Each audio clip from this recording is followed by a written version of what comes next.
الصيف إجا والجو يريد دشاديش خفيفة ومريحة، بس هذا ما يعني ننسى الأناقة. عدنا بها الفيديو في صالات دشاديش صيفية 2025 تخبل، تفصيلها ناعم ومرتب، الموديلات متنوعة من القصير للطويل ومن الواسع للضيق، وكلها تفصيل عراقي بإيدين خبيرة، الخياطة مضبوطة والقصات موزونة، حتى تبينين أنيقة حتى بلبسك اليومي، واختارين تطريز بسيط وتطعيم خفيف حتى تبقى الدشداشة مريحة وخفيفة على الجسم. التصميم ماكو مثله، لأننا نشتغل على الذوق مو بس القماش. وإذا تحبين الفصال الخفيف المناسب للبيت والطلعة، هذا الفيديو راح يعجبك.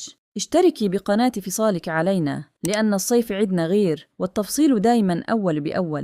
سوي لايك وشاركي الفيديو ويا صديقاتك، وكتبي لنا بالكومنت تحبين الدشداشة الصيفية تكون بسيطة لو بتطريز خفيف، لأن راحة اللبس تبدأ من تفصيله، وإحنا نعرف شلون نفصلها على كيفك.